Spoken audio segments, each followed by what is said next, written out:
કબૂતરને ચણ નાખો અને 8-10 કબૂતરો આવે અને ચણ ચરે એ કોમન વાત છે.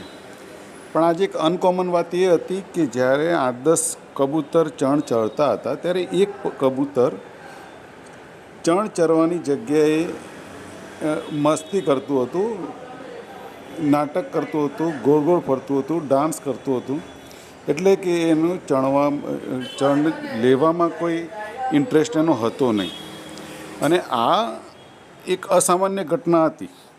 એ આ અસામાન્ય ઘટના શું પ્રૂવ કરે છે એ સમજવાના ઘણા બધા રસ્તા હોઈ શકે, પણ આને હું એક ક્લાસમાં રહેલા તોફાની છોકરાના સાથે સંદર્ભ કરીને જોઈ શકું છું.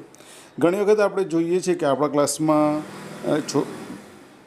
જ્યારે ટીચર્સ ભણાવતા હોય ત્યારે બધા જ છોકરાઓ ભણતા હોય, પણ એકાદ એવો નમૂનો હોય જ, એવો એકાદ છોકરો તો હોય જ કે જે ભણવામાં ધ્યાન ના રાખે અને કંઈક બીજી પ્રવૃત્તિઓ કરતો હોય.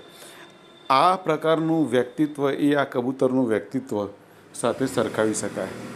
આમાં બે કારણ હોઈ શકે. કાં તો એ કબૂતર એવું કબૂતર છે કે જે પહેલેથી ખાઈને આવ્યું છે, એની હવે ભૂખ નથી અને એટલે જે નિશ્ચિંત છે ને, હવે એનો ફરવાનો સમય છે, એનો રમવાનો સમય છે, જ્યારે બીજા બધાનો ચણવાનો સમય છે.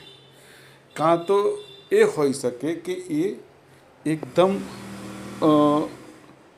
નિશ્ચિંત એવી બાબતમાં રહે છે, ગાણપણ કરે છે કે જ્યારે ખાવાનું મળ્યું છે ત્યારે ખાતો નથી અને અન્ય પ્રવૃત્તિઓમાં ધ્યાન રાખે છે, એટલે ભવિષ્યમાં એના પસ્તાવાની સંભાવના પૂરેપૂરી.